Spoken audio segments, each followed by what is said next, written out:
Conversations relating to his lessons 29 Kislev 127-1. The lesson in Likutei Moharan I, 5, was given on Rosh Hashanah 5563, 1802, here in Breslov. That year Rosh Hashanah fell on Monday and Tuesday. It was Rabbi Nachman's first Rosh Hashanah after moving here, and the first Rosh Hashanah after I became close to him. At the time there were rumors about the decrees being mooted against the Jews, which have now materialized, namely to draft Jews into the Russian army. There was talk of starting this then. Indeed, the possibility had been raised, even in the time of Polish rule prior to the conquest of our regions. The Ukraine, White Russia, and Lithuania, the Jewish Pale of Settlement 1793 to 1795 by the Tsar. In the initial period of Russian rule, the matter was laid to rest for a while, but afterwards it was revived, and there were new reports that they wanted to impose the so-called Punkten. It was then that the Rebbe gave this teaching, beginning with how each person must say that the world was created solely for his sake, and how every person must endeavor to make up the deficiencies of the world, praying on its behalf, that is, before the decree. This is an allusion to the decrees then being mooted. Editor's note. See Parpareat Lachakma, ad loc. And I heard from my father that the Rebbe there hinted that it was already after the decree. But even so, the Rebbe worked very much that year to sweeten the harsh judgment, and his prayers were successful in deferring the decree. It did not come into effect until 16 years after his death. There is much that could be told about this. See below number 132. The elders of the Breslover Chassidim relate that they then heard the Rebbe say, "T have pushed this off for 20-some-odd years." He was quite right, because from the time he gave this lesson until the year the decree was finally enacted, 5,587 1826-7, there was an interval of about 25 years, 30 Kislev. 128-2, he gave the lesson in Likutei Moharan 1-6, Tovit Zechronot 6, on the Shabbat Shuvah after that Rosh Hashanah, 5,563 1800 seconds.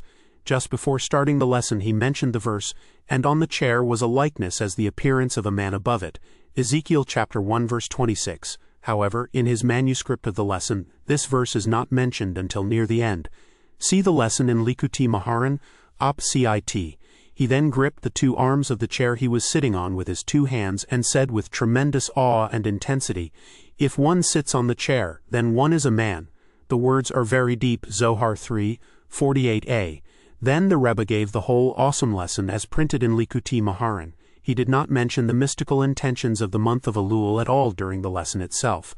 After finishing the lesson he prayed the evening service and made Havdalah. Then he spoke again about the lesson, this was his way always, and said to the leading elders who were sitting with him, and who used to pray from the Siddur Hari, "Tell me how the lesson contains allusions to all the mystical intentions of Elul." They sat there in silence without answering, because it really is impossible for people to understand for themselves how the mystical intentions of Elul are alluded to in the lesson. The Rebbe asked for a copy of the Siddur Hari, opened it, and showed them the section dealing with the mystical intentions of Elul. He then began to reveal the most incredible wonders, explaining how all the mystical intentions of Elul are alluded to in a truly amazing way. See Likutei Moharan, op. Cit, and what cannot be put in writing is the actual feeling of being present at the time and hearing all this, the sense of sweet pleasantness in the presence of the Omniscient One.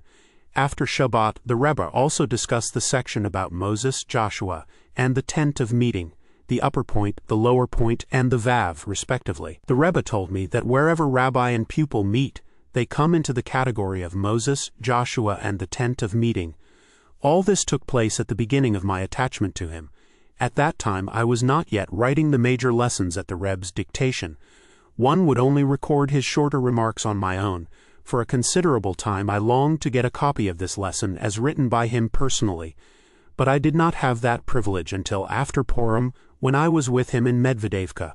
Then I sat with him and copied out the lesson as he dictated it to me from his own manuscript book. He would read and I wrote.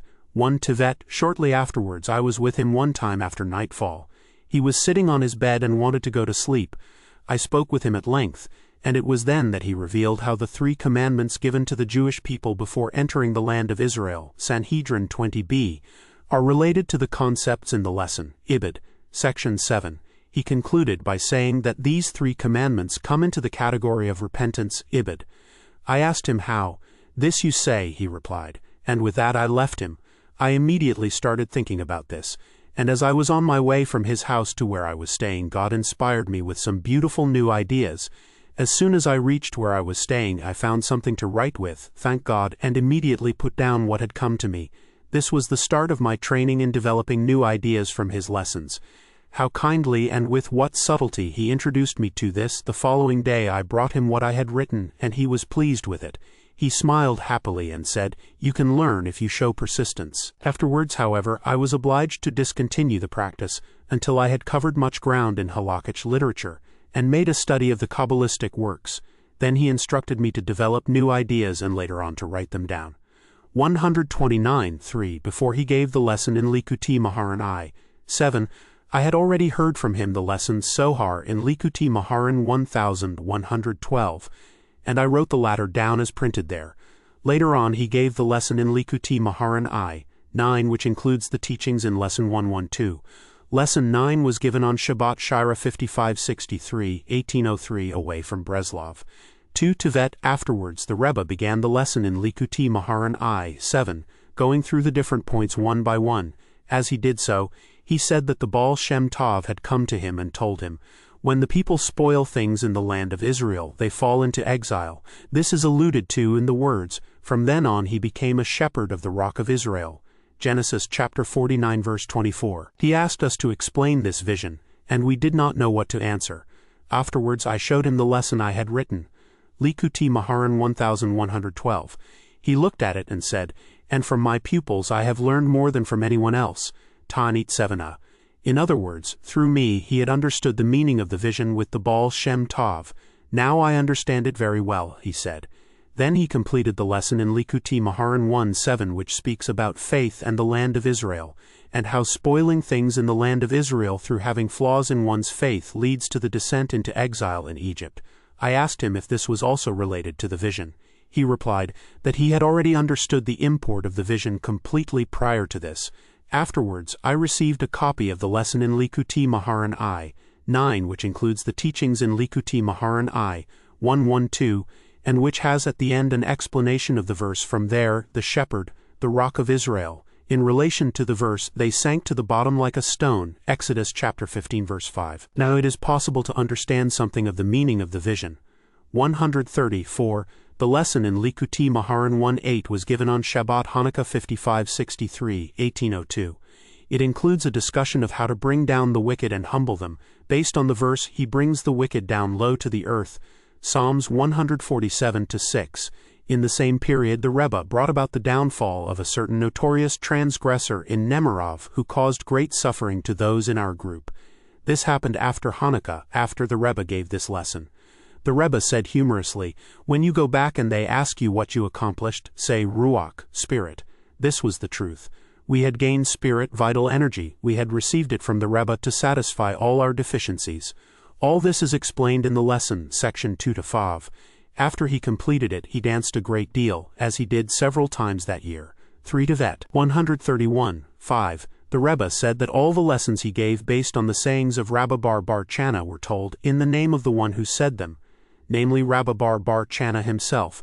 When the Rebbe first started revealing these lessons, he said that Rabbi Bar Chana had come to him asking why he did not pay attention to his sayings and requesting the Rebbe to do so.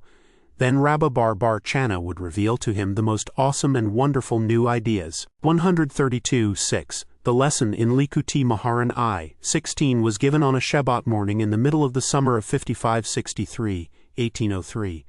That Shabbat there was an unexpected gathering of the Rebbe's followers, even though it was not one of the 6 Shabbatot he had fixed for us to come together each year.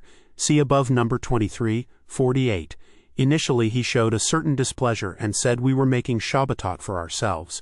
He had already fixed the times for us to come to him for Shabbat, but now we had made a meeting time for ourselves. Afterwards he said, "I wanted to do something about the Punkten."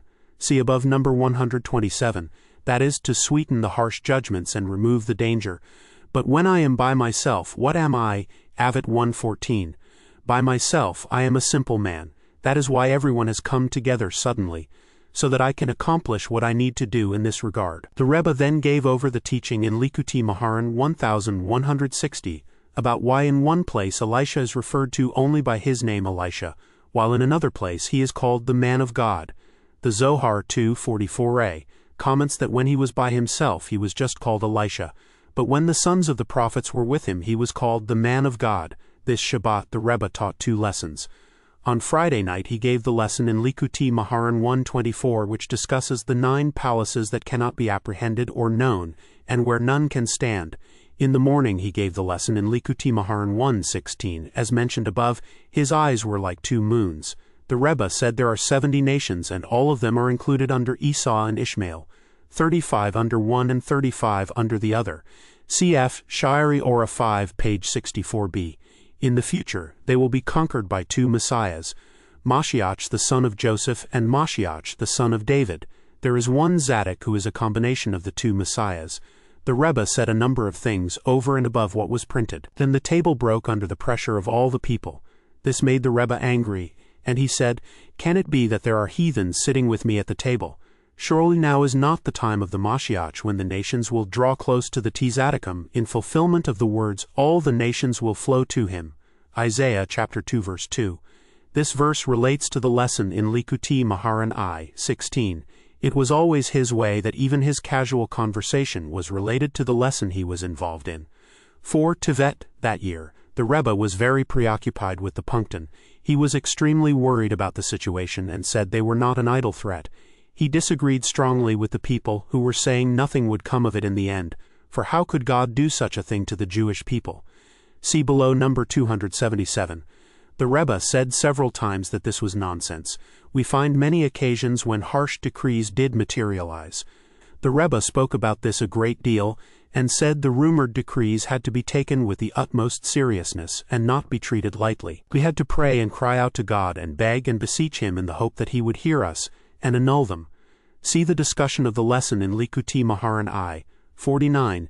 See above number 13 for more on how the Rebbe exerted himself at that time on account of the Punkton, namely the decrees that finally materialized 16 years after the Rebbe's death. His prayers succeeded in deferring them all this time.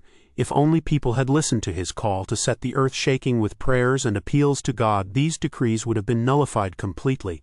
133:7. The lesson in Likutei Moharan I-17 was given on Shabbat Hanukkah 5566, 1805. That year many non-Jews converted after finding contradictions to Gentile beliefs in the Gentile literature itself. How it comes about that such contradictions are found is fully explained in the lesson, section 5-6. It is a simple fact that this is exactly what happened in many cases of conversion. We have many personal testimonies about this, especially in the year the Rebbe gave this lesson. That year there were many instances of conversions for this reason.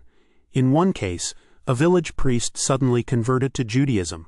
This happened immediately after the Shabbat Hanukkah when the Rebbe gave this lesson, and later came to the Rebbe and told him that he had found contradictions to Gentile beliefs in Gentile literature itself. There was another case of a woman who converted together with her children and related that the members of her family decided to convert for the same reason. The same thing happened many times. It is also said of the well-known case of the Gentile who converted only a few generations back that he converted because he found contradictions to Gentile beliefs in their books. One myself spoke with one proselyte who told me the same. The lesson explains the mystical meaning of this fully. In the period when the lesson was given, large numbers of Gentiles converted to Judaism. 5 Tevet 134:8. Some time before the Rebbe gave the lesson in Likutei Moharan I-18, my friend and I came into the Rebbe's room. He was lying on his bed. He started speaking to us and said, "Today I lived like I've never ever lived until now. There are many different kinds of life, yet they are all called life. But today I lived a good life like I've never ever lived." Afterwards, the Rebbe started to discourse, and the words flowed. He revealed some of the principal ideas from the above lesson. As yet he did not reveal the whole lesson, only some of the main ideas, and this with great joy. There were several other times when the Rebbe spoke about the different varieties of life, and how they are all called life. Even in regard to life involving pain and suffering, there are many gradations and distinctions. Clearly the Rebbe meant that true life comes when one becomes aware of God and gains a true understanding of the Torah. For it is your life, Deuteronomy chapter 30 verse 20. But there are many variations in the kinds of life one can have. For the Rebbe himself, there was also a difference between the life he had previously and now, cf. Rabbi Nachman's Wisdom number 173, so that now he could take pride in having lived today like he had never lived before. See, gaze, and understand the depth of these holy words. How fortunate we are that we witnessed one so intensely alive. 135, 9s. The lesson in Likutei Moharan I 20 was given on Rosh Hashanah 5565, 1804, which fell on a Thursday and Friday. The previous summer, between Pesach and Shavuot, we were with him when his daughter's father-in-law, Rabbi Avraham Dov of Chemelnik, was visiting. This was when the Rebbe related the awesome vision about the one who was lying on the ground. He said that Lesson 20 was the explanation of this vision. He said that all his teachings contained references to this vision, but Lesson 20 was entirely devoted to explaining it. See below number 209. 6 Tevet 136:10. Afterwards, on Shavuot, which fell that year on a Wednesday and Thursday, the Rebbe gave the lesson in Likutei Moharan I 19. Later that summer he started giving over the lesson in Likutei Moharan I 21.1. First heard some of the main themes of this lesson from him in summary form. Only later did he give over the complete lesson while away from Breslov on Shabbat Nakhamu. Prior to this, I had been with him on the eve of Rosh Hodesh Avenue. It was a Sunday towards evening, just as people were stopping to eat meat. The Rebbe was then in a state of great awe. He sat on his bed mostly in silence and thought his thoughts. I stood before him in wonder and trembling for the space of several hours. He then said, "This Shabbat I cried a great deal to God, asking why it is that everything I want to do, I am forced to do with such an effort."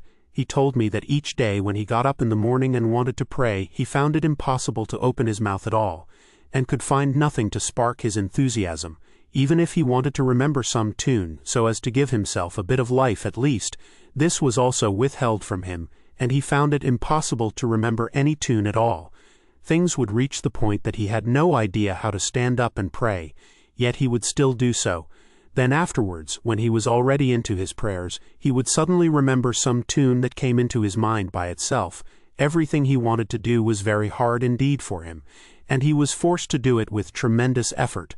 Hearing this gave me a great deal of encouragement, and I saw a very important lesson for all of us. If an awesomely holy Zaddik like the Rebbe had to make such an effort with every prayer and holy deed, and had to confront the most serious obstacles before doing anything, how much more so must people like ourselves force ourselves with all our strength when it comes to anything concerned with religion, and especially prayer. We have to struggle, toil, and push ourselves day by day, especially when trying to pray, which is something most people find very onerous. We have to use all our energy and force ourselves in every way we can in the hope that we might be able to utter even just a few words of true prayer. Indeed, even a single word of prayer is worth a great deal of self-sacrifice, for prayer stands at the very summit of the world. See Rashi, Barakat 6b, 7 Tevet 137:11. The Rebbe then said, "This Shabbat they posed a question in the worlds above, and I gave an answer. The question is as follows. There are levels of wisdom that surround the mind without entering it, and there are levels of wisdom that surround the Torah. What must one do for these surrounding levels to enter into oneself?" After this, I stayed there with him until after sunset. While I was there, his attendant came in and said, "Rebbe, give me money for candles." The Rebbe turned to me and said, "Did you hear what he said? Remember this too, for it is also an answer to the question, i.e. the question about the surrounding levels. If you are a good Jew, you will be able to understand this. Thank God I have succeeded in understanding a little." 138:12. Afterwards, the Rebbe went traveling and gave the lesson in Likutei Moharan I 21 while he was away, on Shabbat Nakhamu. During his absence, his young daughter Fega died. On his return home, they kept her death a secret and did not inform the Rebbe at all. They were able to do so because she was not being raised at home but in the nearby town of Latazan, where she stayed with a nurse. As soon as the Rebbe got down from the carriage and went into his house, he found a number of his followers from Nemirov. He immediately began a lengthy exposition of many of the points in the above lesson, introducing as well the subject of the 7 days of mourning as explained there. See section 5. Even while still traveling prior to entering Breslov, it was evident from what he said that he knew about the death of his daughter through his spiritual powers. Later on, when he came into his house, he questioned the members of his household closely, but they hid the matter from him. He did not observe any of the mourning practices at all, and did not hear about what had happened from human lips until after Rosh Hashanah. Then he sat in mourning for a token hour in accordance with the law, for it was already 30 days after her death. See Yoradiah 402-1. The Rebbe said then that as long as one has not been informed by human lips, there is no need to observe the practices of mourning, even if one knows of a death through spiritual means. 8 Tevet. I was not with the Rebbe when he came into his house as described above. I heard what happened from my friends, who were there at the time. It was only afterwards in Elul that I was with him myself. As soon as I came to him, I found him sitting in a very sad and serious mood. He started to speak about life and death, saying, "Surely the only difference between life and death is very minimal. Now a person is here, then afterwards he lives there," and he gestured with his hand towards the cemetery. In other words, for a tzaddik who lives even after death, what difference is there between life and death except for the fact that previously he lived here, and now he fixes his place in the grave and lives there? Then the Rebbe began, "Eternal life is only with God. Anyone who is merged with God can also live eternally." All as printed at the end of the above lesson. The following Rosh Hashanah, 5565 1804, the Rebbe gave the lesson in Likutei Moharan I 20. That year Rosh Hashanah fell on a Thursday and Friday. The following day, Shabbat Shuvah, we were not sure whether the Rebbe would come from his room and join us for the third Shabbat meal and teach us Torah, because he was not in the habit of sitting with us for the third meal except on specified occasions. See above number 23.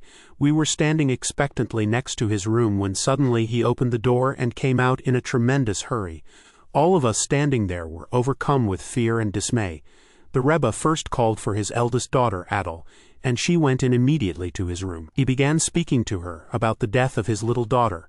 She once again began to deny the matter and hide it. He said, "Don't I already know the truth?" And then she was forced to tell him openly. For this reason he did not come in for the meal. And he observed 1 hour of mourning after the departure of Shabbat. 9 Tevet 139:13. Afterwards he came into his large room and spoke to us in his usual way. He asked one of the people if he had wept on Rosh Hashanah, saying that real weeping comes from joy.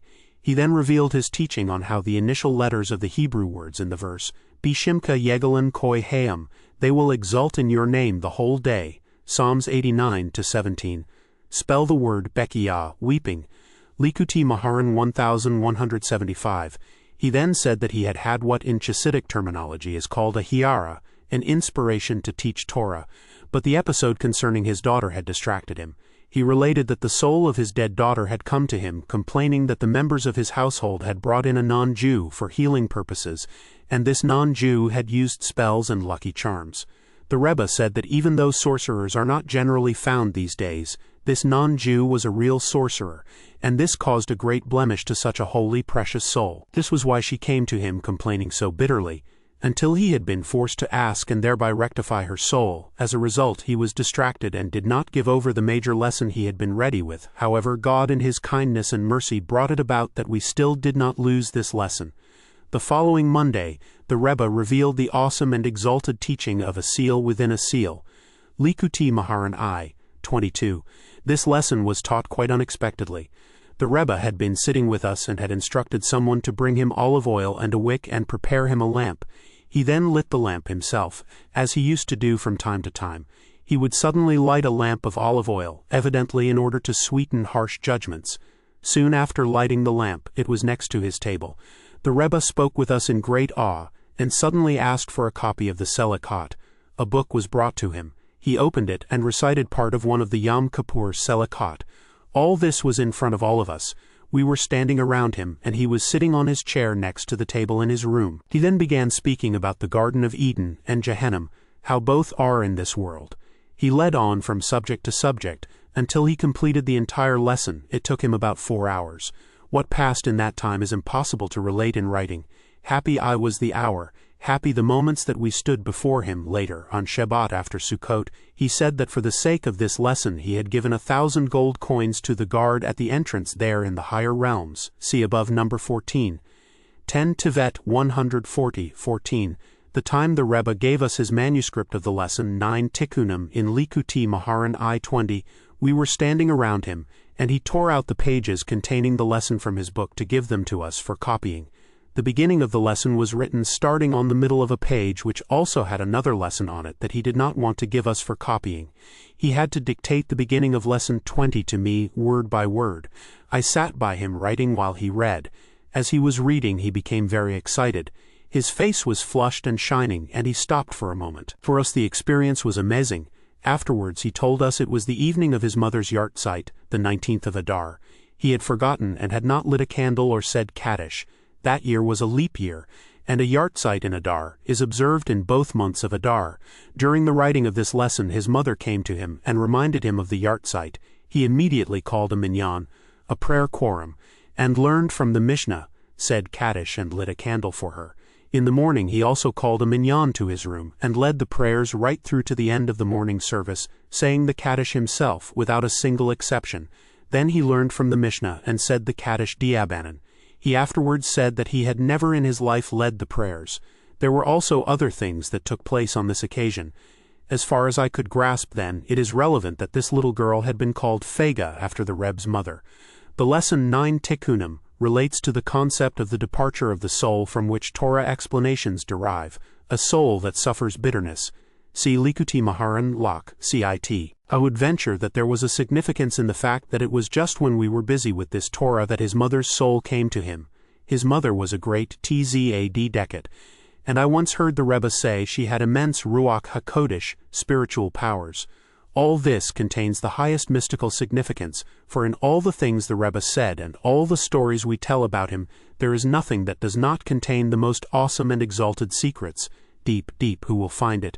This applies especially to what befell his holy offspring, for his children come into the category of what is higher than the 600,000 souls of Israel.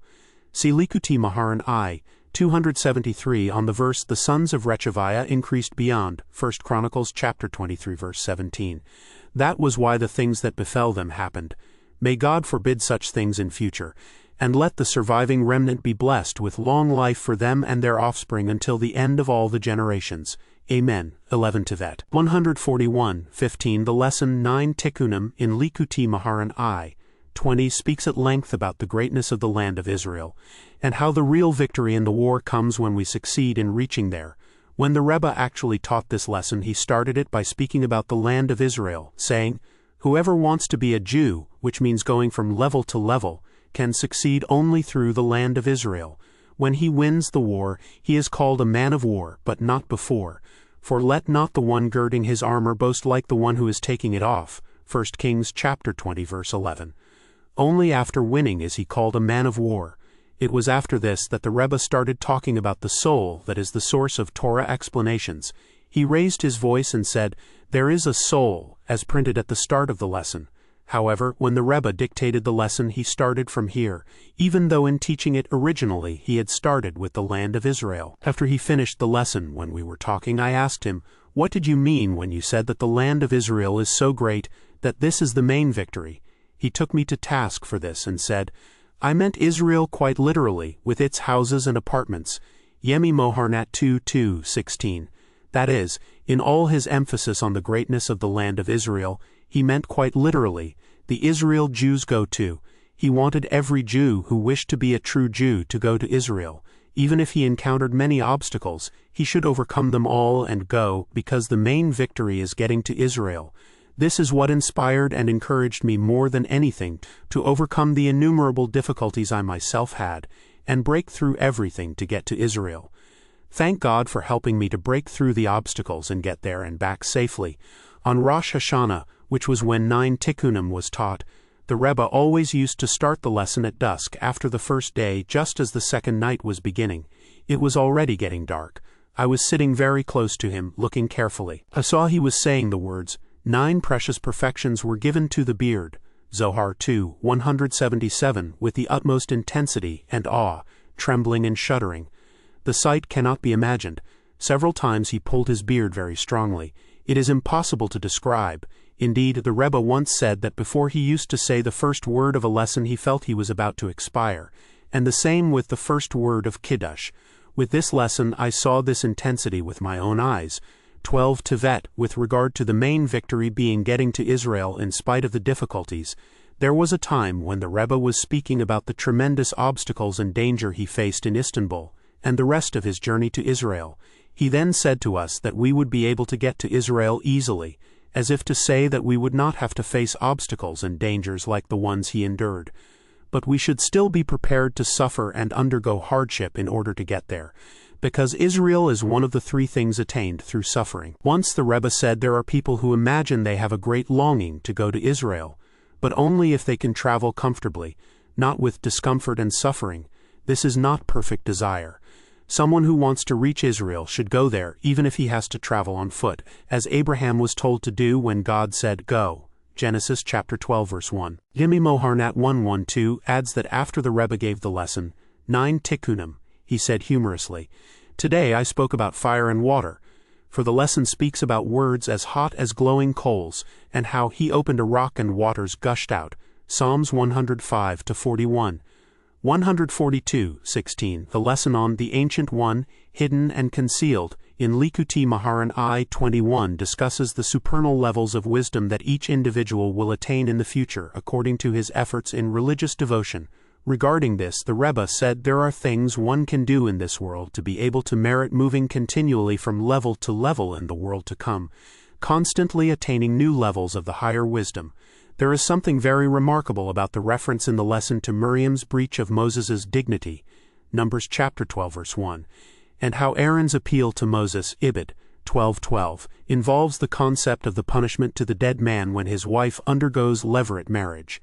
There is an allusion here to the Rebbe's daughter Miriam, who was married to the son of Rabbi Lebush of Volochesk. Rabbi Lebush went to Israel with all his children, and because of this, the Rebbe's daughter also went. Some years after the Rebbe's death, she underwent levirate marriage there.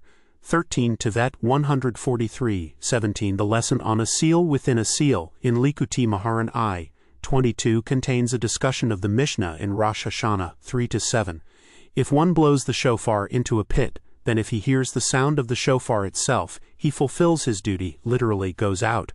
But if he hears the sound of the echo through standing outside the pit, he does not fulfill his duty. At the time of giving the lesson, the Rebbe himself said there appears to be a question here, because the lesson explains that a person who does not come into the category of flesh cannot hear the sound itself, only the echo. The question is as follows. The Mishnah evidently says that if those standing outside hear the voice of the shofar, they fulfill their duty.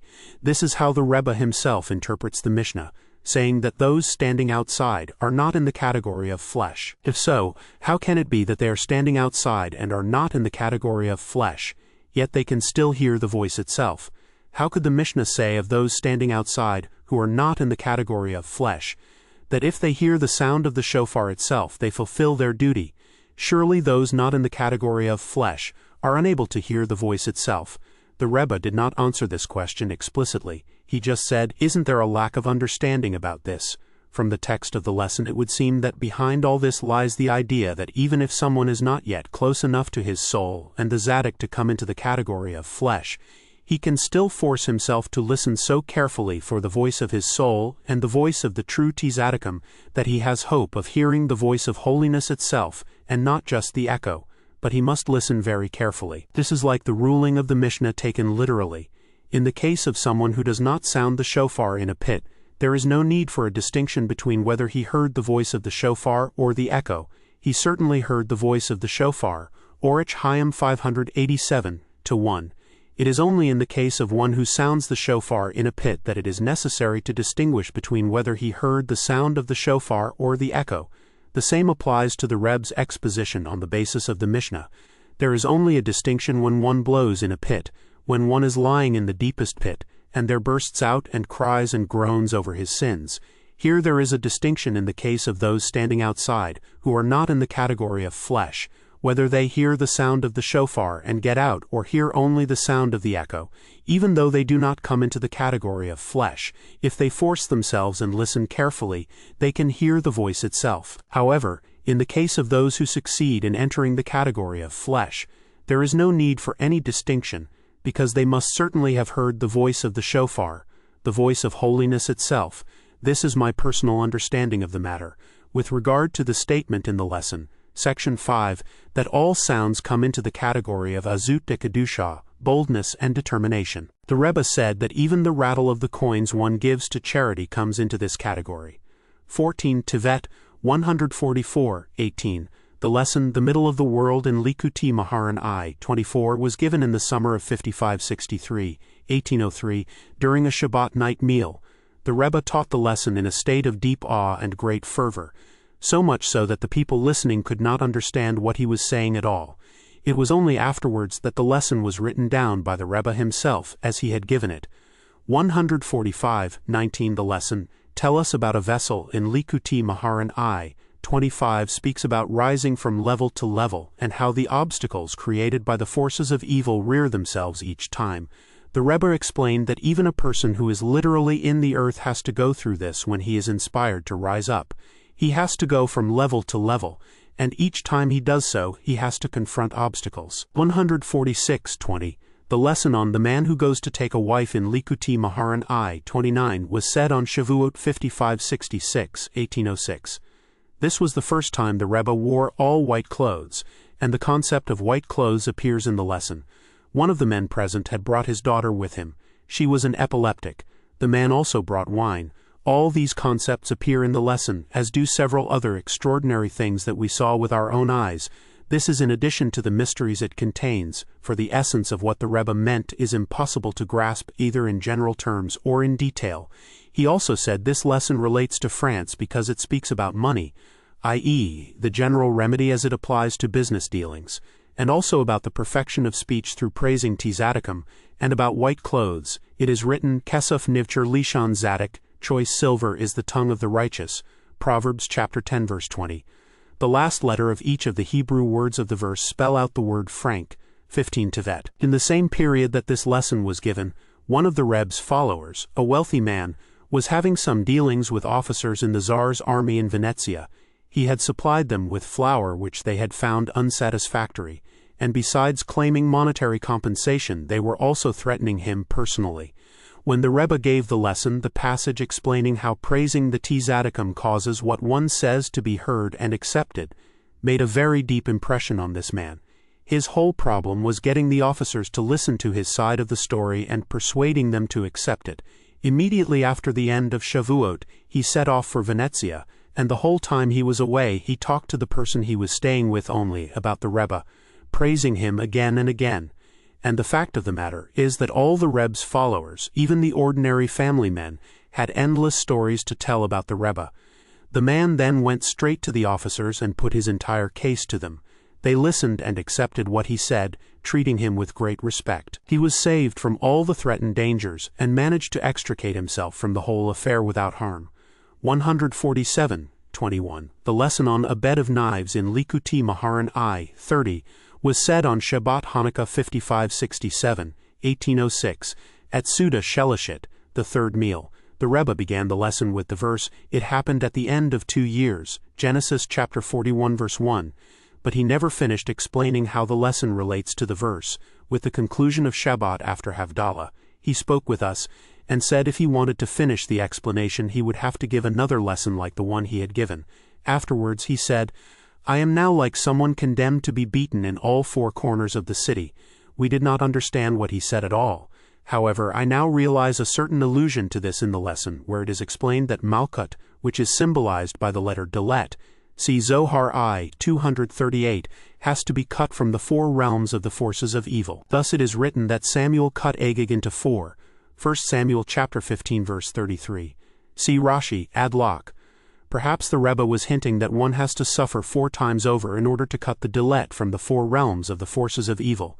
16 Tevet 148:22. Once I spoke with him about the lesson, "You shall be for me a kingdom of priests" in Likutei Moharan I 34, which discusses the good point in each Jew in relation to the concept of the Zadok. The Rebbe told me that in this lesson it is possible to see all the Tzaddikim of the generation, the nature, level, and greatness of every single one.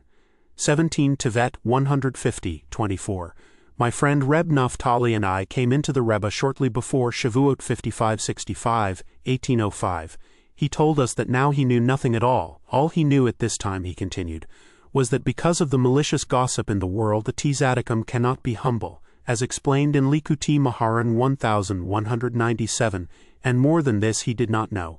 He said explicitly, "Just like you don't know, in the same way I really don't know anything at all now."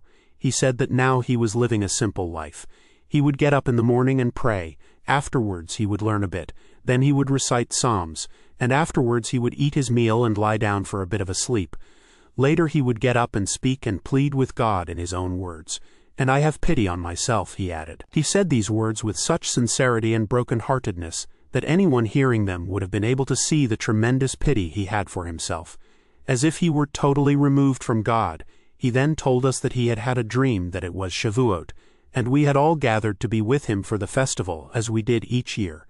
But he was unable to teach Torah at all, and he castigated us angrily, telling us it was all our fault because we were so grossly materialistic that it was impossible for him to teach us. In Likutei Moharan I 20-4 it is explained that the Zaddik's Torah is made from the people who gather to be with him.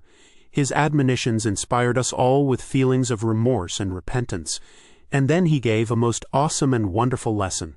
From what the Rebbe said, it was evident that in the dream the actual lesson he gave was revealed to him. When Shavuot itself came and we went to be with him, he gave a most extraordinary lesson on the verse, "On the day of the first fruits," in Likutei Moharan I 56. The lesson speaks about the Malkut sovereignty possessed by each Jew, and how Malkut is sometimes revealed and sometimes hidden. There can be someone who to outward appearances has no power at all, but in a hidden way wields power over the whole generation. Afterwards, the Rebbe said explicitly of himself, "You think the only influence I have is over you. But the truth is that I have power even over all the Tzaddikim in the generation, only it is hidden." See Likutei Moharan, Locke, CIT. The lesson ends with a discussion about the impossibility of understanding the ways of God and the paradox that even though the halakhic ruling of one Zaddik is accepted and that of another is rejected, we still say that these and these are the words of the living God. Eruvin 13b. This paradox is impossible to understand less than intellectually, but only through simple faith greater than. 18 Tevet. Later on in the evening the Rebbe took this question up again when he was talking with his followers. He said there are Kabbalistic works that try to explain the paradox by saying that where one sage rules leniently and another strictly, the one ruling stems from the Sephira of Chesed, loving-kindness, the other from Gavora, severity, and this is why these and these are the words of the living God. Sha'ar HaGilgalim 34. However, the Rebbe said that explanations like these are no answer at all for anyone who understands a little, and he added, "Let someone gird his loins and come to me with an answer to this paradox. Such arguments are really no explanation at all, because if one authority rules that something is kosher and permitted for eating, and another rules the opposite, that it is forbidden to eat it, how is it possible to understand rationally that both views are true, seeing that they are in total contradiction to each other?" The Rebbe was saying that explanations like these have no substance to them at all, not to speak of the explanations given in philosophical works which certainly have nothing in them. The reason why the Rebbe forbade us to read even the philosophical works that are unimpeachable on religious grounds is because they raise very difficult problems about the ways of God, and go into them at length. But when they come to answer them, the explanations they give are very weak and easily pulled down. Anyone who studies these works and tries to answer the questions rationally can be led to atheism when he realizes later on that the explanation is completely inadequate, while the problem continues to trouble him. 19 Tevet. The Rebbe told us to rely only on faith. If someone finds he has questions about such matters, he should know that it is impossible to give any explanations, because with our human minds it is impossible to comprehend the ways of God. All we have is faith. We must believe that everything is certainly correct and right. Only with our minds it is impossible to understand God's ways. Even the few explanations brought in genuine Kabbalistic works written by holy Tzaddikim with deep perception and genuine spiritual powers are unable to solve the problems completely. Clearly the answers hang in the air and we have only faith to rely on. This applies to all similar questions, such as the problem about how man can have free will if God knows what he is going to do. There have been many attempts to explain this, but anyone who has eyes to see can understand that it is impossible for our minds to comprehend the answer at all. Therefore we should not even begin to try to look for solutions. The same applies to the problem raised at the beginning of the Eitz Hayim, which the author of the Sha'ar Gan Eden tries to answer. Anyone with a modicum of intelligence can see that the answer is nothing, because the final conclusion is that beyond this, it is forbidden to speculate. If this is the answer, would it not have been better to give it at the beginning instead of entering the nether world of speculation only to find no answer at all at the very end? Who knows if he will emerge from the speculation safely? Better to stay with simple faith, because speculative questions like these, and in particular the problems raised at the beginning of the Eitz Hayim, cannot be answered with human reason at all, and we should not go into them. We should know that it is impossible to answer them with human reason. We must depend on faith alone, for as the heavens are high above the earth, so his ways are high above our ways, and his thoughts are above ours. Cf. Isaiah chapter 55 verse 9. It is well worth examining the Rebbe's teaching in Likutei Moharan I, 21 relating to the sage's statement that in time to come the Tzaddikim will sit with their crowns on their heads, Barakot 17a. There he explains that all these intricate speculative problems have their source in the encompassing wisdom beyond. This is impossible to comprehend in any way at present. Similarly, in the lesson Come to Pharaoh, Likutei Moharan I 64, the Rebbe explains how these problems have their source in the mystery of the empty void, and this is why it is impossible to find any rational way of solving them. 20 Tevet, in the lesson on For those who love them will lead them, Likutei Moharan 2, 7, it is explained that there are questions that are beyond time and cannot be answered.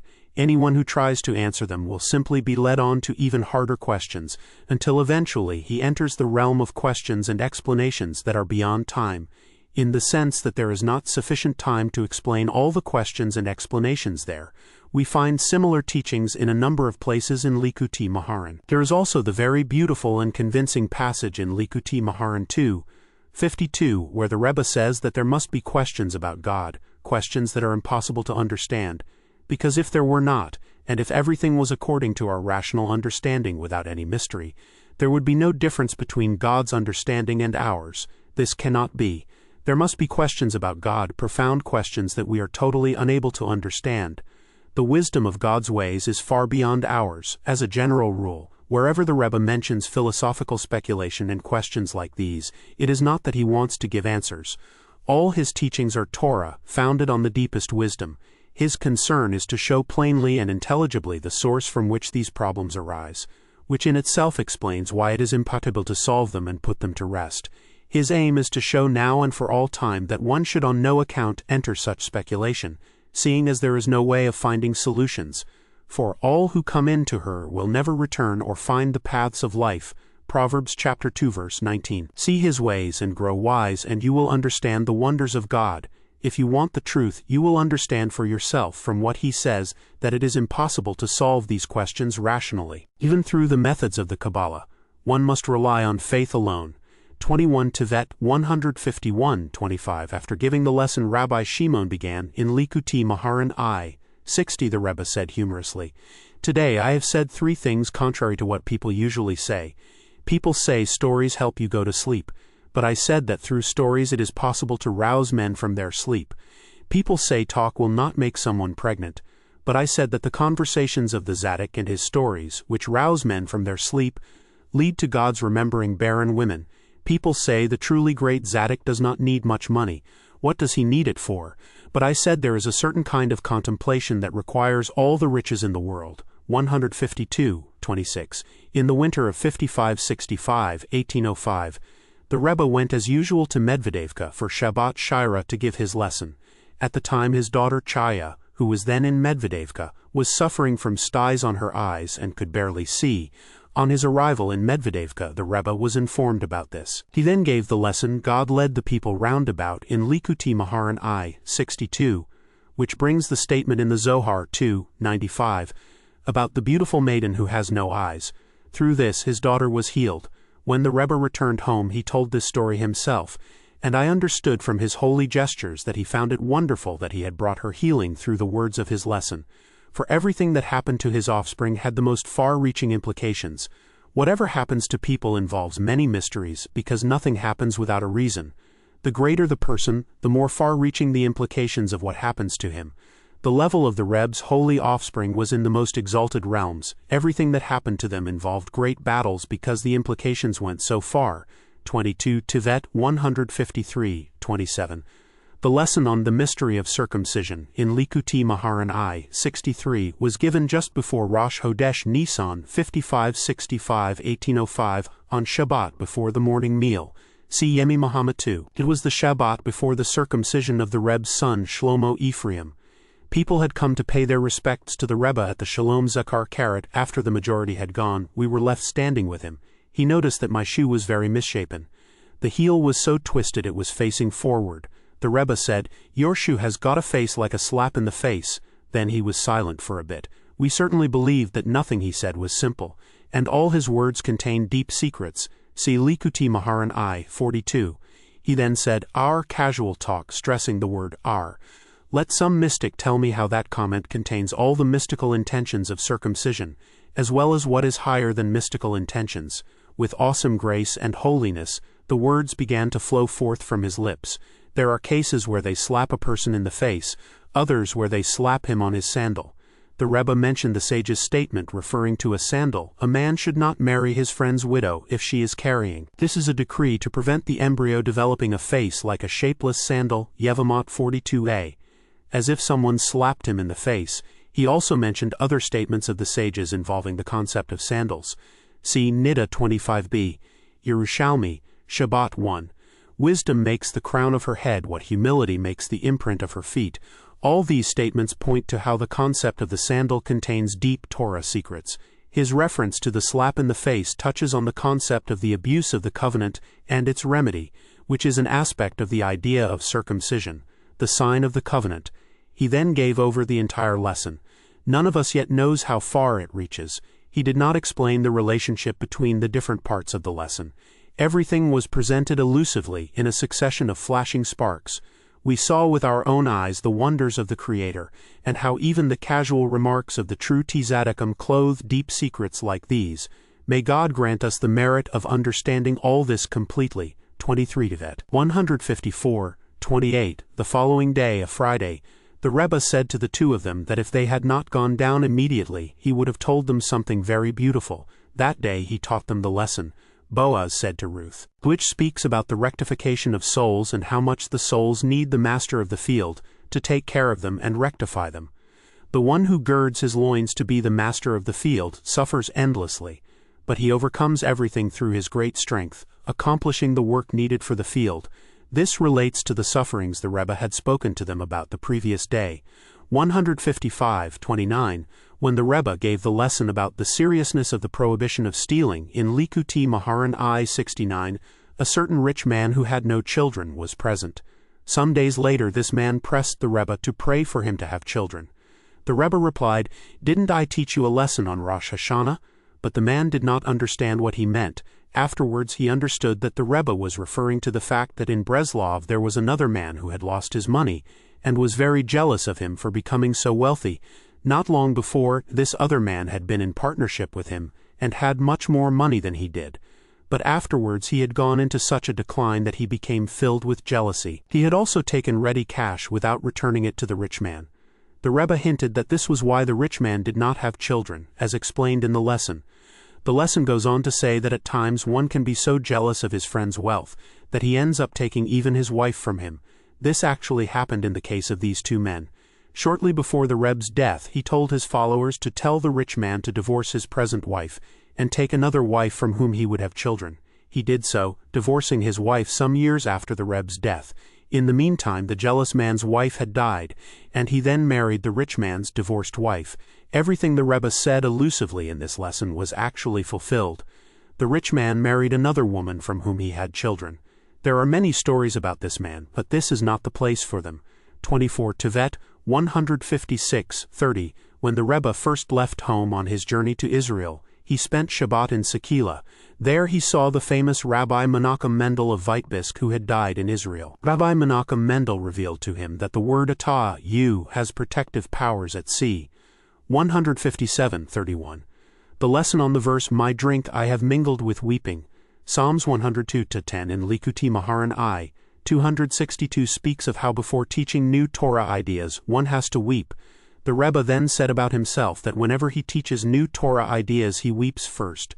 We saw this with our own eyes. It was in the same period that he taught the lesson, Boaz said to Ruth, Likutei Moharan 1:65. That lesson was given on a Friday, see above number 154. And before it he had given the lesson, know that there is the long face, Arik Anpin, of the side of the Kelipot, in Likutei Moharan I 242. The previous day he had wept in front of us. It was on the following Shabbat that he gave his lesson on, My drink I have mingled with weeping. There is much to tell about all this. It all happened shortly after the death of his son Shlomo Ephraim, Yemi Moharnat 11. 158:32. The greatness of eating on Shabbat is discussed in Likutei Moharan 1:57 and I. 277. The Rebbe taught that Shabbat food is entirely holy and rises to a completely different place. He spoke a great deal about this, telling us to eat on Shabbat and be happy. The Torah itself tells us to do this. Eat it today, for today it is Shabbat. Exodus chapter 16 verse 25. Eat children, and if we've already been told, eat children, the Rebbe said. Afterwards he added, even this they can't fulfill. 25 Tevet 159:33. When the Rebbe journeyed to Lemberg after Sukkot 5568, 1807, he went through Krasnoy and stayed the night there. The following morning he left very hurriedly, and we chased after him until we managed to catch up with him by the bridge. Someone else had gotten there first and stopped him. Then I came with my friend Reb Naftali. He was quite pleased and said, What do you want me to do? Give you a blessing or teach you Torah? He gave us the choice. I said, Give us the blessing when you return safely from Lemberg. Now teach us Torah. He said, I will tell you the beginning of my journey. And he then told us about how each of the Tzadikim builds a sanctuary. Likutei Moharan I 282. I will sing to my God with the little I have left. The first part of the lesson had been given on Shemini Atzeret 53 a few days before. Then in the carriage he began with the second part, starting with the words, And know, the one who is capable of creating these melodies, up to the end of the lesson. Afterwards we kissed him on the hand, and he immediately told the carriage driver to journey on, and went on his way in peace. We still do not know how this lesson alludes to his journey to Lemberg.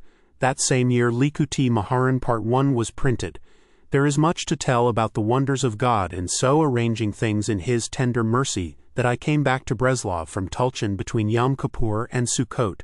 It was because of this that I was able to finish writing the Sefer Hanesrof 5I and submit my manuscript of Likutei Moharan to the Rebbe, making it possible to print it that year. I was also able to speak with him at length and hear wonderful teachings from him, teachings that will inspire many, many people for generations to come. What can I return to God for all His kindness to me? Psalms 116-12, Yemi Moharnat 27:29, 26 Tevet. 160:34. On the day before the Reb's last Rosh Hashanah in Yuman 1810, someone asked his advice about how to always study persistently. The Rebbe told him never to speak against any Jew. Each Jew has his letter in the Torah.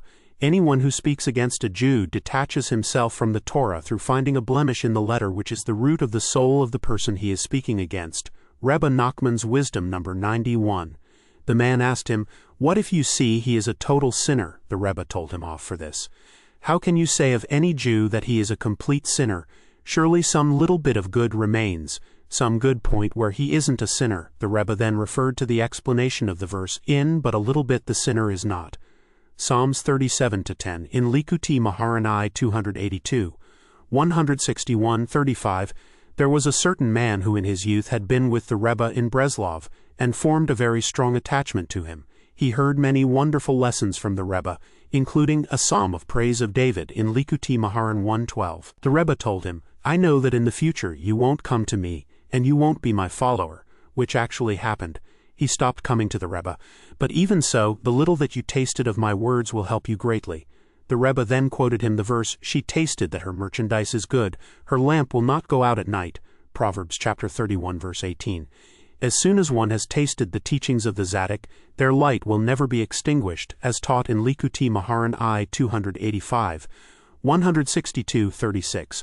One of the Rebbe's followers told me that about the time the Rebbe gave the lesson Trust in God in Likutei Moharan I 79, he was pacing back and forth in his house in his usual way. He held a staff in his hand and said, The staff of God in my hand. Exodus chapter 17 verse 9. He emphasized the words in my hand, as if to say the staff of God was in his hand to turn as he chose. This lesson implies that the staff of God refers to free will, which comes into the category of Metatron, see above number 10, from the side of life and the side of death. His present statement implies that he took pride in having conquered his will and having it in his hand. The staff was in his hand to turn as he chose. Fortunate are those who achieve this. See how this lesson explains that the verse, "The staff of God in my hand," is in the category of having succeeded in conquering the will and having rest, Shabbat, with the power to turn from evil to good. The Zadok who achieves this level has respite from the evil. As far as he is concerned, it disappears. 27 Tevet 163:37 from a manuscript in the Reb's own hand dating from his youth. Whoever wants to return to God must make himself into a new creation. Know that through the sigh you give out you make yourself into a new creation. Man never stops breathing. He breathes constantly, letting out the air and drawing it in. This is the source of his life. This air has its root above.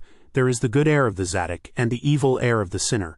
The Zadok constantly draws air from the holy, the sinner draws air from impurity. Therefore, when a person wants to repent, he must see that he stops the bad air coming into him. This is what he should do: sigh. Sighing is when you take deep breaths in and out. You draw in additional air, additional in the sense of you add to their breath, they perish. Psalms 104:29. This is similar to what happens when a person dies. Just before death, the air gets drawn in, then afterwards the person dies and the spirit goes from him. The same thing happens when you sigh. The air gets drawn in and then you stop drawing in. You release yourself from the column of air of impurity and bind yourself to the column of pure air so as to receive air and vitality from there. Thus, through sighing over your sins, you release yourself from the root of impurity and attach yourself to the root of holiness. This is repentance and return. You return from impurity to holiness. Thus you get a new vitality. The body too becomes renewed because the sages said, "Sighing breaks a person's whole body." Barakot 58b. Therefore the body is remade. This explains the verse, "There is a vanity," literally, air, which is done upon the earth. Ecclesiastes chapter 8 verse 14. It means there are righteous people who commit great sins. This refers to the air of their sighs when they regret all the good they have done. This sighing cuts them off from the root of the pure air, and they become attached to the impure air, which makes them sin. The same applies the other way round. When sinners carry out great mitzvah, just like the Tzaddikim, this is also air. That is, it comes about as a result of the air of their sighing about their bad deeds. Through sighing, they become attached to the good air as above. 28 Tevet 164:38. The Rebbe rejected the idea some people have that if one Zadok humbles himself before another, it must mean the other is greater than him. Otherwise, the other should have humbled himself. The Rebbe said this is not so. It could be that the one who humbles himself possesses deeper humility and is really far greater than the one he humbles himself before. Less than it is just that the second Zadok is less submissive, greater than. He said that if everything in the world were truly as it should be, it would certainly be fitting for the lesser always to humble themselves before those greater than themselves. By rights, the small yields precedence before the great. But the world does not go according to the truth because the truth has become diminished as a result of our many sins. Since truth is lacking in the world, it can happen that even between perfect Tzaddikim one may seem less than another, even though he is in fact far greater. After saying this, the Rebbe then gave the lesson on the verse, "When I take the appointed time, I myself will judge with equity." Psalms 75-3 in Likutei Maharan 135. Here he speaks about the small yielding precedence to the great. 165:39. The lesson in Likutei Maharan 141 teaches that the initial letters of the Hebrew words in the verse, "Et levav kavit levav," your heart and the hearts of your descendants, Deuteronomy chapter 30 verse 6, spell out the name of the month of Elul. I heard this lesson from the Rebbe on Rosh Hodesh Elul. This is how it happened.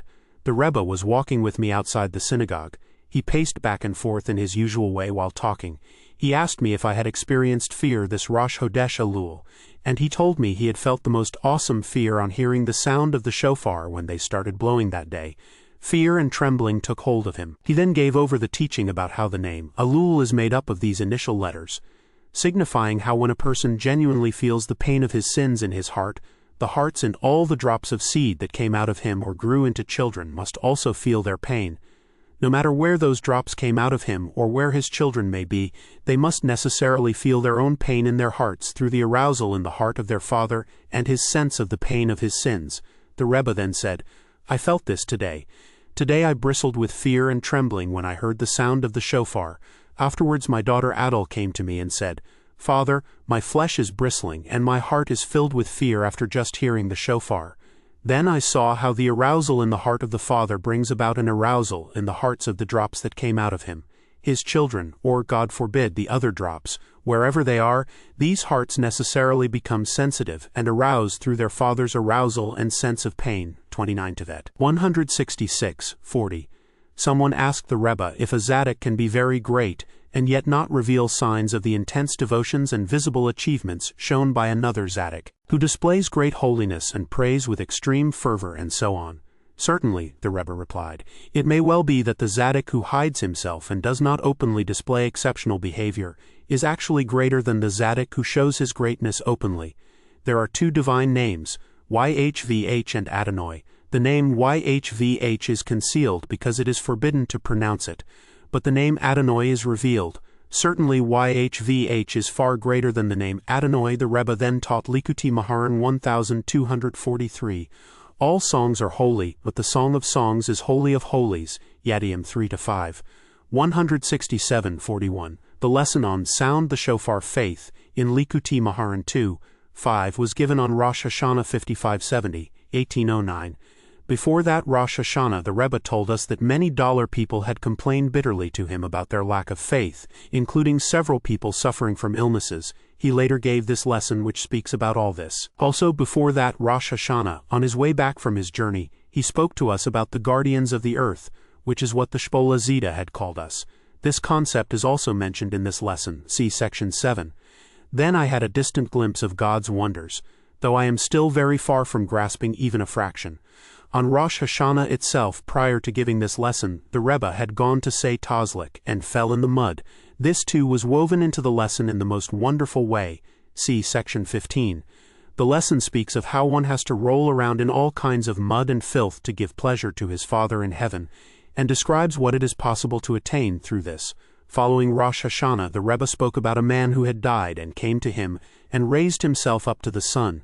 See below number 227. 168:42.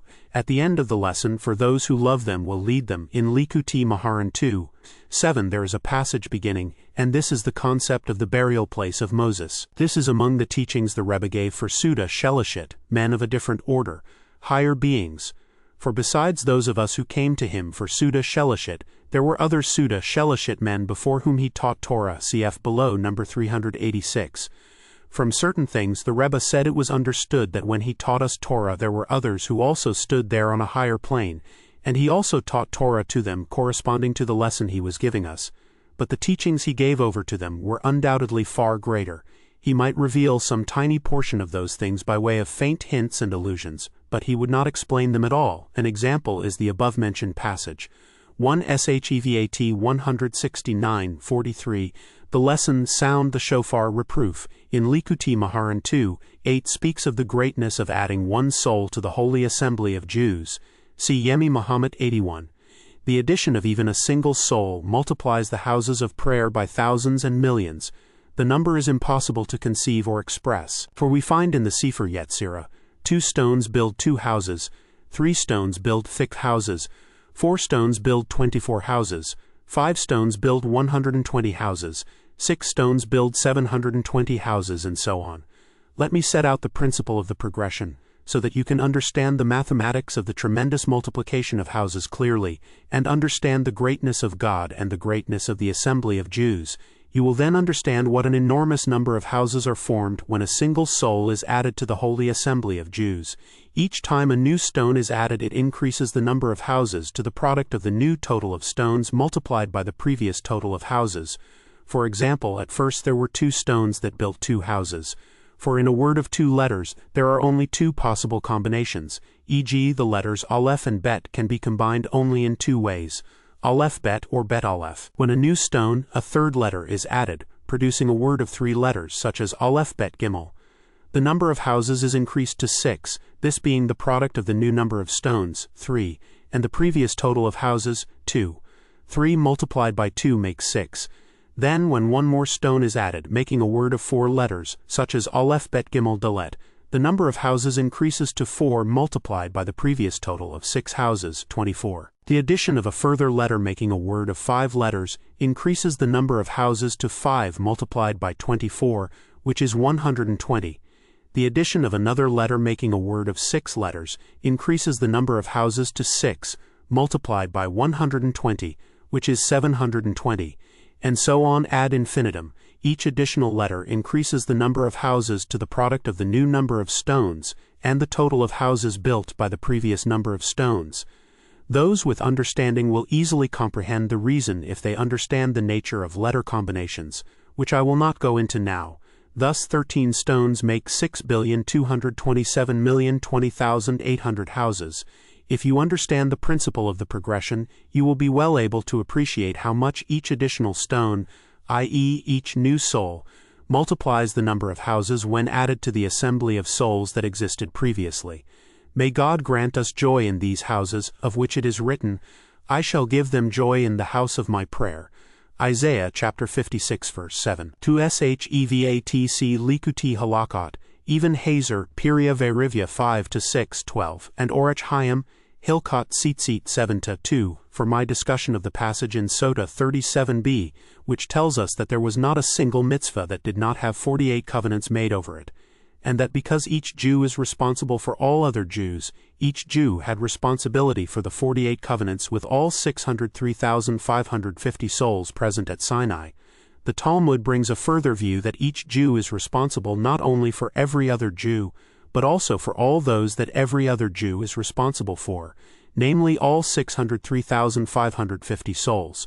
Thus each Jew had responsibility for the 48 covenants with each of the 603,550 souls, multiplied by the 603,550 that each of his fellows was surety for. Thus the total number of covenants was, according to the first view, 613 times 48 times 603,550 equals 17,758,855,200, and according to the second view, 613 by 48 by 603,502 equals 10,718,357,055,360,000.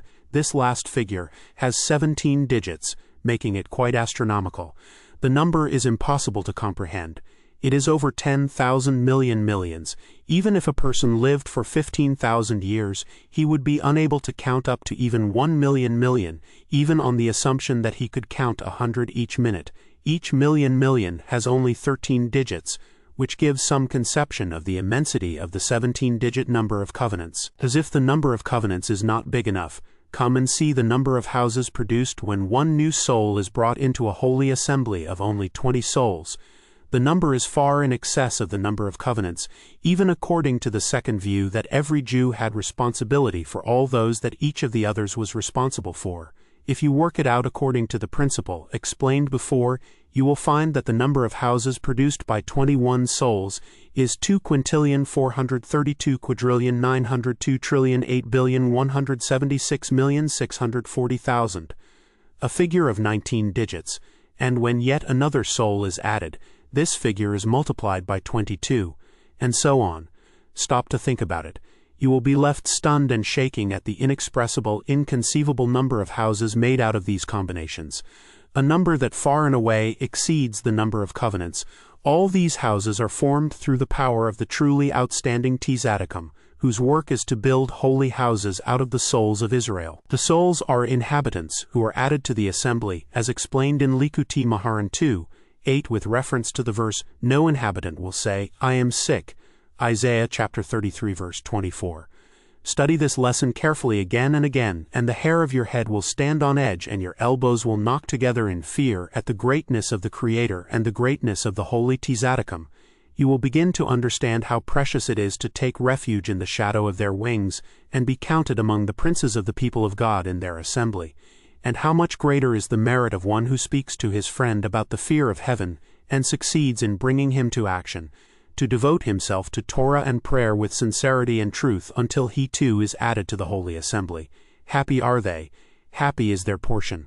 No eye has seen it, God, besides you, what God will do for those who wait for him. Ibid 64-3, 3 Shevat. You can now understand the sage's statement that in time to come God will cause each Zadok to inherit 310 worlds, Uxan 3:12. It is hard for the mind to conceive how there could be such a large number of worlds, that each Zadok will inherit 310, for since the beginning of time there have certainly been a tremendous number of Zadokim, as it is written. When I count them, they will be more than the sand. And your people are all Zadokim, Isaiah chapter 60 verse 21. For in the end all the Jews will be purified and counted as Zadokim. However, taking into account the vast and overwhelming number of houses made each time a single soul is added to the Holy Assembly, it is possible to get a glimpse of how many universes are formed, even though each universe itself contains thousands upon thousands of houses. Try and think of how many houses are formed by 100 souls, 1,000 and more. The number is unfathomable, inexpressible, and inconceivable. Thousands upon thousands of houses in each universe, and 310 universes for each Zadok. Think it through very carefully, and understand it well. Understanding is easy for the wise. The main thing is to be true and sincere. This lesson was said on the Reb's last Rosh Hashanah in Uman in 5571, 1810. He died just 18 days later during the intermediate days of Sukkot, see above number 89. This lesson was thus the very last lesson of his life. It speaks of reproof, because it is before their death that the greatest of the Zadokim give their main reproof, as Rashi explains on the verse, "These are the words that Moses spoke to all Israel," Deuteronomy LL. Moses spoke these words after he had smitten Sihon and Og, Ibid, 1-4, and the lesson also refers to the battle against Og. The lesson speaks about the new song that will be sung in time to come. See section 1 and section 10. This is the voice that waters the garden where all the scents and different kinds of awe grow. The voice of the true reprover who gives pleasant odors to the Jewish souls who hear his reproof. Mashiach, a hired worker, Genesis chapter 49 verse 15. All these concepts contain the deepest, most awesome and exalted secrets, as was evident from the hints the Rebbe gave when mentioning the verse, "Blessed is God who has not left you without a Redeemer." Ruth chapter 4 verse 14. By all accounts, his holy gestures and the sweet tone in which he sang this verse made it appear as if he himself was praising and thanking God for giving them a Redeemer such as this to work to rectify and redeem Jewish souls and draw down the Messianic spirit with such awesome and wondrous remedies. That Rosh Hashanah the Rebbe spoke about the melody and song which await the Zadokim and Chassidim in the world to come. Evidently this also relates to the new song discussed in this lesson. For Shevat 170, 44, the lesson in Likutei Moharan 2, 50 explains that thought is in the power of man to take in hand and direct as he wishes. Even when a person's thoughts go astray, he can still take his mind in hand and direct his thoughts to something different. It is similar to when a horse strays from the path. One can always take it by the halter and direct it the way one wants. One of the Rebbe's followers told me the Rebbe once spoke to him about this more fully. He said thought was created never to rest for a moment. It is like the pendulum of a clock which never stops. Even when one is asleep, his thoughts are constantly active. It is only when a person has a deep sleep that he later forgets what he thought. In actual fact, thinking never ceases. It is possible to overcome all untoward thoughts and get rid of them completely by thinking something different. People believe it is hard to stop thinking such thoughts, but this is quite untrue. Thought is in man's power to direct as he wishes. It is only because one's thoughts are moving constantly, never stopping for a moment, that it seems as if one lacks the control to get rid of bad thoughts. But the truth is that everyone has the power to direct his thoughts from one to another at will, to take his mind in hand and to redirect it from bad thoughts to good ones. 171:45. There was direct evidence that the lesson T in the beginning, in the eyes of all Israel in Likutei Moharan 2:67 was given entirely with Ruach HaKodesh. The lesson was taught on the night of Shabbat Bereshit. As yet there had been no word at all of the death of Rabbi Levi Yitzchak of Breslov. It was only several days later that the first news reached Breslov. Everyone then saw in retrospect how the entire subject had been alluded to clearly in the Reb's lesson, which speaks about the death of the Zadok who is the head of the house. The lesson discusses how the death of such a Zadok leads to an increase in sorcery and black magic, resulting in outbreaks of fire. We saw all this with our own eyes. Shortly after Rabbi Levi Yitzchak's death, a sorcerer became very popular in the village of Shevastovitz in the Breslov region. He attracted a lot of attention and people traveled to him from all the surrounding areas. He did all kinds of things with sorcery. Numerous other sorcerers also attracted attention elsewhere. The same year there were also many major fires.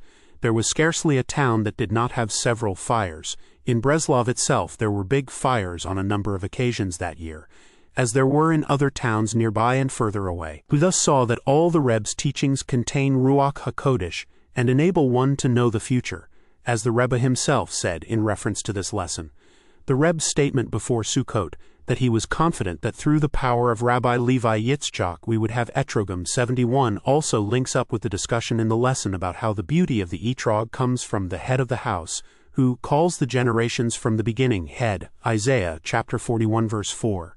5 Shevat 172:46. Before the Rebbe revealed the teaching in Likutei Moharan 2:68 about the Zaddik's need to leave behind sons and pupils.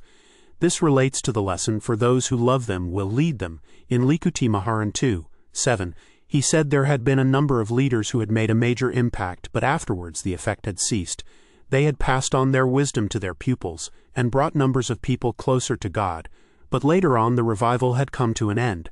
Our task, on the other hand, is to accomplish something that will never end. Each of the Rebbe's followers must bring in others, then they in turn must bring in others, and so on forever. Cf. below number 373,543.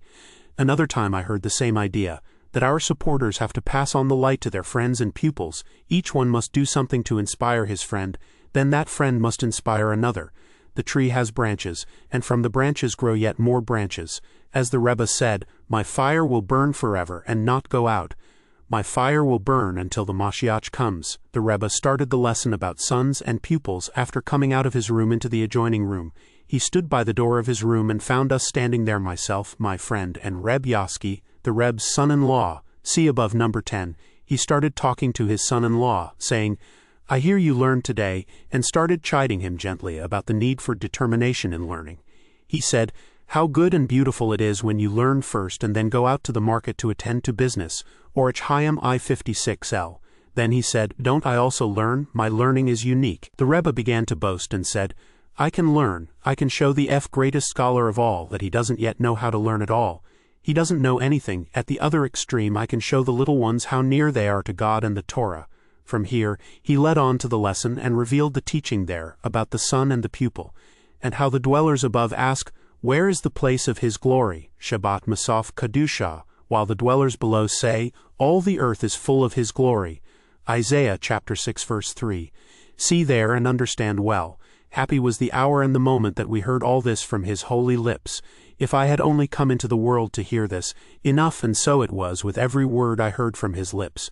With what shall I come before the Lord after all he has bestowed upon me? What shall I return to the Lord for all his kindness to me? 6 Shevat 173:47. The lesson in Likutei Moharan 2:71, "Know that there is a mentality of the land of Israel," was given on the night of Shabbat Shira, with reference to the discussion at the meal about the great controversy between the different leaders regarding charity for the communities in Israel. Some were recommending running the charity one way, others a different way. In a few cases, motives of prestige were involved, with each leader wanting the charity representative to be at his own court. There was also a major controversy about this in Israel itself, as was well known to those who took an interest, and especially the Rebbe himself, who had actually been there. The discussion took up virtually the entire meal that Shabbat night.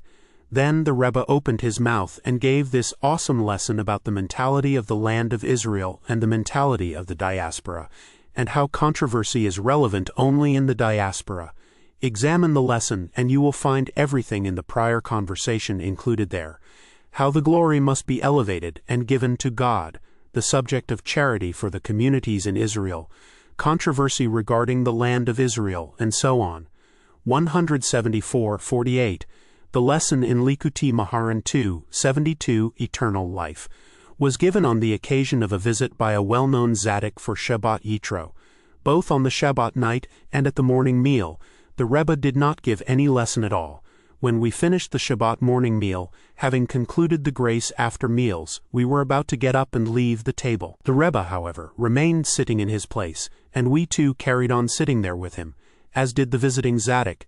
Then the Rebbe said, "Just to see a Zaddik, even if one does not hear him teach Torah, is also very good.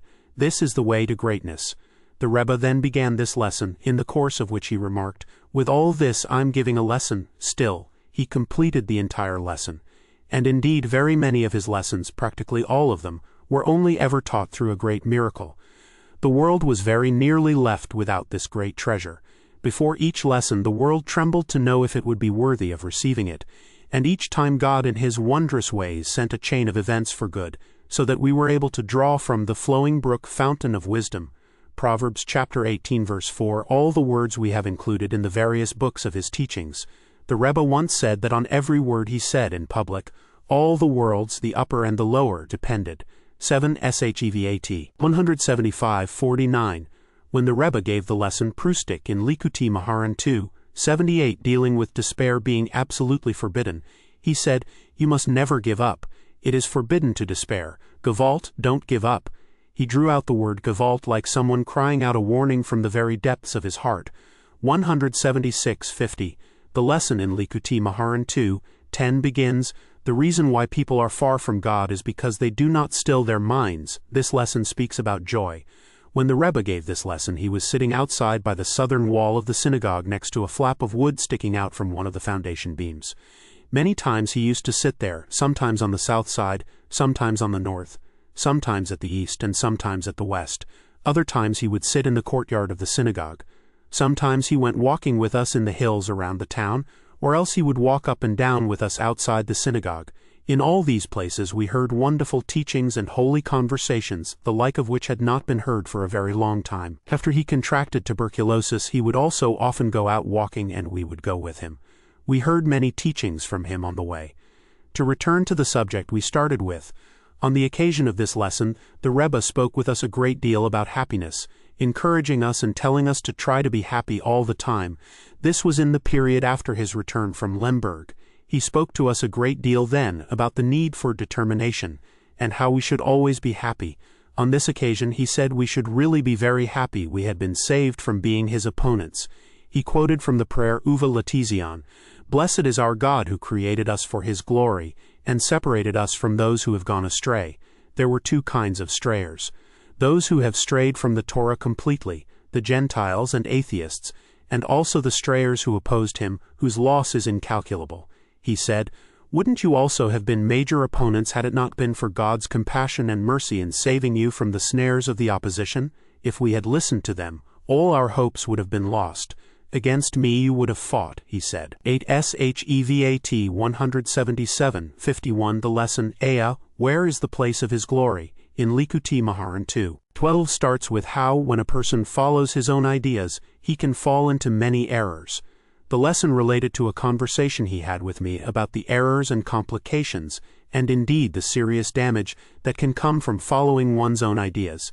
He mentioned the author less than of the Asara Ma'amarat greater than, whose own ideas had led him to the mistaken conclusion that the concept of the beard is so exalted that the diaspora cannot stand the light and holiness of the beard. His intention may well have been to permit people in the diaspora to remove their beards using medications or scissors, Yoradiah 181:10. Yet the effect had been to encourage sinners in Germany to shave off their beards. It was after discussing this that the Rebbe began the above lesson. At the time I was quite amazed, never having heard about this writer's mistake.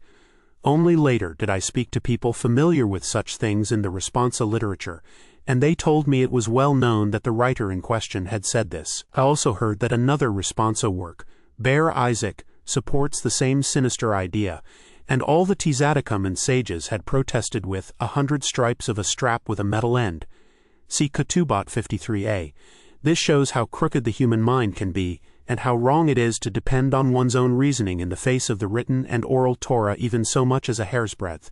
This is certainly true when it comes to an explicit Torah prohibition like the law against shaving the beard, which involves 5 transgressions. There is a clear ruling that all obligations involving the body apply equally both inside and outside the land of Israel. Yet we find someone using his powers of reasoning to put forward a fallacious argument, which then becomes the basis for sanctioning a Torah prohibition involving no less than 5 separate transgressions, thereby strengthening the hand of sinners. 9 Shvat Every writer should cry out in protest against the outrage perpetrated among the Jews of Germany, involving 5 transgressions every day. Even in Germany, this is not something that has always been practiced. It was not until well over 1,000 years after the destruction of the Second Temple that this great evil began to spread.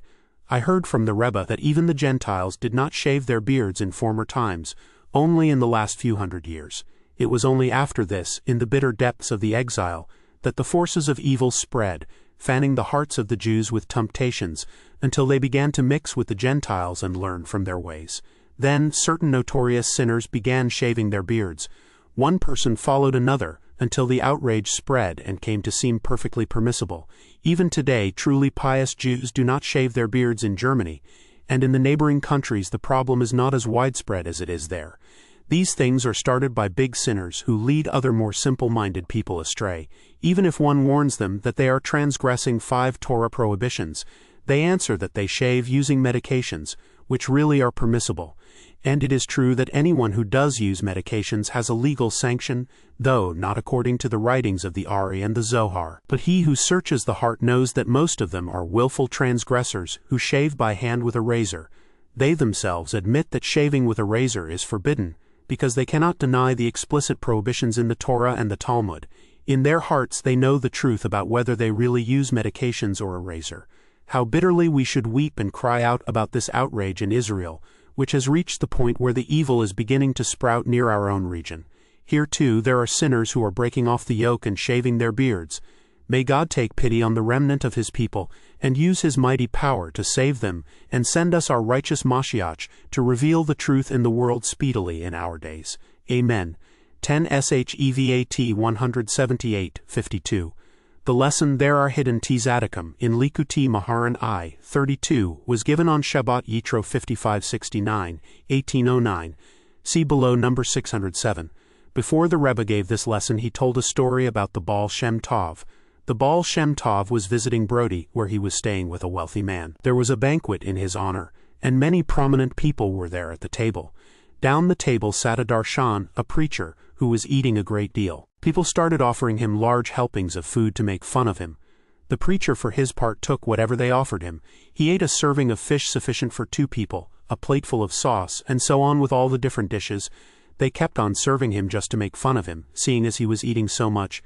Then they insisted he should give a Torah discourse. Here too their intention was to make fun of him by having him give a discourse at a table with the Baal Shem Tov sitting at the head. Innocently, the preacher started with a discourse, and they began to laugh behind their hands. They saw it all as a ridiculous joke. The preacher realized they were mocking him for eating a great deal and said, "And if you can't teach Torah, is it forbidden to eat a piece of fish?" The Baal Shem Tov looked and saw what was happening. He told off the people angrily, and listened to the preacher's discourse, which he found very good. The Baal Shem Tov said this preacher's teachings came from the lips of Elijah. The Rebbe told the whole story and then said what impressed him very much was what the preacher said, "And if you can't teach Torah, is it forbidden to eat a piece of fish?" The Rebbe then taught the lesson about the hidden tzaddikim who have a wonderful knowledge of the Torah, yet they are hidden from the world, just like this preacher, who knew wonderful Torah secrets but was a hidden tzaddik and people laughed at him. 11 Shevat 179, 53 in 5568, 1808, close to Rosh Hashanah, my friend Reb Naftali and I journeyed with the Rebbe outside the town. He told us a dream he had in which they were saying that healing is from God alone, for I am God, your healer. Exodus chapter 15 verse 26. They said, "Who knows God wants to?" That is, who says God wants to heal? He said, "One of the 2 of us," but he did not want to tell which one. The verse itself teaches this because the initial letters of each of the Hebrew words Ki Ani Yhvh Rofeka are also the initial letters of Amen. Ken Yehi Ratzon, Amen, so may it be His will. See Likutei Moharan 2:42. 180:54, the lesson in Likutei Moharan 2:40 begins, "Whoever knows of the land of Israel and has truly tasted the taste of the land." The Rebbe said he had long known the teachings in this lesson. "Did I not travel to the Holy Land myself?" he said. "Obviously I had been longing to go there before that. I had had dreams of Israel. Once a man was visiting me, and I was speaking to him. I started feeling a great longing for the Holy Land. I later asked him if he had ever gone to be with tzaddikim for Rosh Hashanah, and he told me he had been with several very great tzaddikim for Rosh Hashanah. This was why I had such a strong yearning when I was speaking to him. As the lesson explains, the Rebbe told me that although he had had knowledge of this subject previously, his knowledge had been nothing like what it was now. Before, all he had known was that if one was talking to a person who had spent Rosh Hashanah with a Zaddik, one should be able to feel the Holy Land if one possessed a genuine yearning for the land. But the reason for this he had not known anywhere as fully as he knew it now. Now the subject had been revealed to him completely. 12 Shevat 181:55. Likewise, he had known about the 24 kinds of redemptions. See Rabbi Nachman's Wisdom number 175, and the need to sweeten the judgments of the 24 courts. See Likutei Moharan I 215, even before his visit to Israel. This I heard from the people in our group. One of the Rebbe's most prominent followers said his wife had been ill once, literally close to death. The spirit had all but gone out of her when he came to the Rebbe, who said to him, "Run quickly and bring 24 redemptions before the decree is made and sealed." The man ran and brought him a bagful of coins. Afterwards there was a miracle, and his wife became healthy. Later on the Rebbe gave instructions to return to him all the coins except for 24 valuable ones, which he was to give out to poor people. As early as this, the Rebbe had said it is impossible to make a redemption unless one knows all 24 kinds of redemptions and how to sweeten the judgments of the 24 courts. He compared it with someone being sued in the courts of Kiev and trying to defend himself in the courts of Kamenetz. How can you make a redemption for someone if you don't know what court they are judging him in? At that time too, the Rebbe said there is a redemption so exalted that it has the power to sweeten the judgments of all 24 courts. See Likutei Moharan 61-6. He had spoken of this several times before. Then, however, he did not understand the entire matter completely in the way that he did later on, when he revealed a little of how at times even the redemption that covers all 24 courts does not help. This is because something different is produced, namely conversions to Judaism. All this is related to the concept of Moses who stands between destruction and favor. Earlier on he had known nothing of all this. It was only later, as a result of his constant devotions, that he reached ever higher and more exalted levels, and was then able to achieve clear, not depth understanding of what he had previously known only on a more simple level by illusion. While the rest was concealed, this will give you some idea of his greatness. Even back then he had been completely unique in all his generation. He said only one in a generation knows of those 24 redemptions. This was before he was in Israel. After his return from there, he said he was ashamed of all his teachings and perceptions from before the trip, and in his view they were not worth anything. This will show you how high he climbed afterwards. A great deal could be said about how even before his visit to Israel, he was a unique figure with his knowledge of the 24 kinds of redemptions and of the Holy Land, yet the perceptions he gained later on made his previous knowledge pale into insignificance. However, pen and paper are inadequate to communicate any of this. Those with sense will understand a little for themselves. 13 Shevat 182:56. I found the following in a manuscript from the Rebbe himself on the subject of the lesson, He built himself a house. Genesis chapter 33 verse 17, in Likutei Moharan I 266. No, when people fail to carry out the mitzvah of sukkah properly, it causes death or disease among cattle and other animals, all depending on the nature of the failure. The reason for this lies in the difference between humans and animals. Humans draw their nourishment from the place of Binah, understanding, as our sages said, He made her breasts in the place of Binah, Barakot 10a. Animals, on the other hand, draw their nourishment from the place of uncleanliness. Now, Sukkah is in the category of the mother of understanding who covers up her children. Tikkuni Zohar Introduction 3. It is from here that we draw our life force. This mitzvah therefore separates us from the animals and their blessing. Failure to fulfill the mitzvah properly causes a descent from the level of man with his proper blessing in the place of Binah to the level of other creatures. They in turn are prevented from receiving their proper blessing because it has been taken by human beings. This is when animals start dying or falling sick, depending on the extent to which their blessing has been taken. This is the meaning of the verse, He made sukkahs for His flocks. Genesis, Lach, CIT. The sukkah gives life to the animals and helps them survive because they are thereby enabled to stay on their proper level. When men dwell in their sukkahs in the proper manner, they attain their true level, the level of Torah of which it is said, Do not forsake the Torah of your mother. Proverbs chapter 1 verse 8. and call understanding Bina a mother, Ibid, 2-3, according to rabbinic interpretation. This is why we celebrate Simchat Torah close to Sukkot. The letters of the name of the month of Syvan are the initial letters of the verse quoted from Genesis.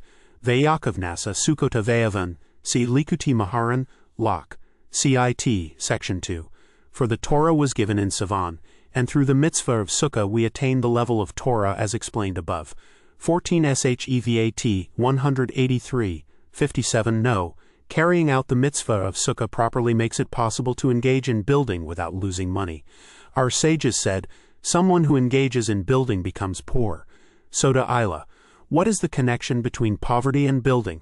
Someone who builds a building has to build with wisdom, as it is written, with wisdom the house will be built.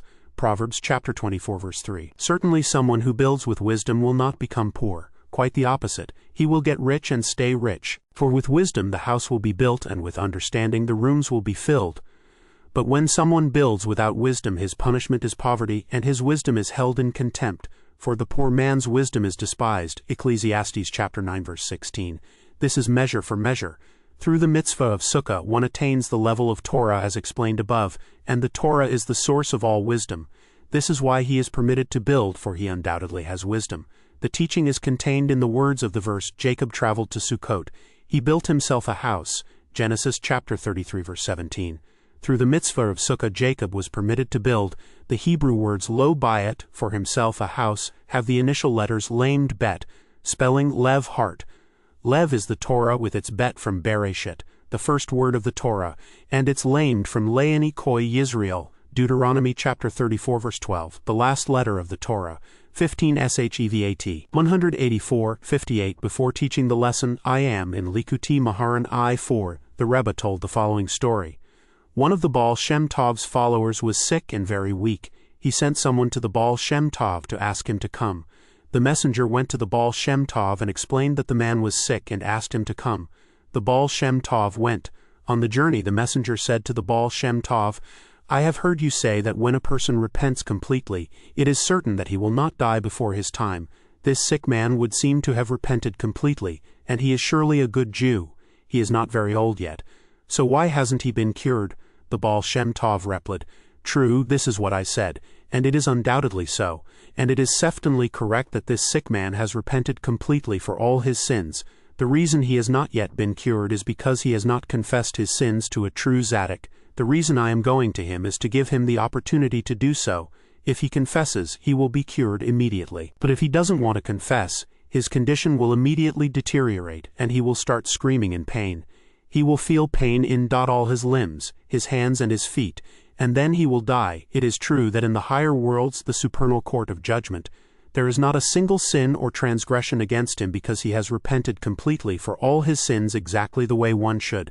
After his death the forces of evil will have no grip on him at all, seeing that he has rectified all the damage he did. If he confesses before me, he will be cured immediately. But if he does not confess, the forces of evil will still have the power to take vengeance on him in this world. They will attack all his limbs until he dies. And so it was. The Baal Shem Tov came to the sick man and said, Tell me what you know and God knows, and I also know. Meaning he should confess all his sins to him. The Baal Shem said this to him 3 times. However, the man was unwilling to confess. Immediately, he started screaming with agony. He felt pain in each limb in turn, and he cried out bitterly. The pain was because all the bones in each limb started breaking up. The man carried on screaming like this until he died, as the Baal Shem Tov said he would. If you examine the lesson in Likuti Maharan I-4, you will understand this story very well.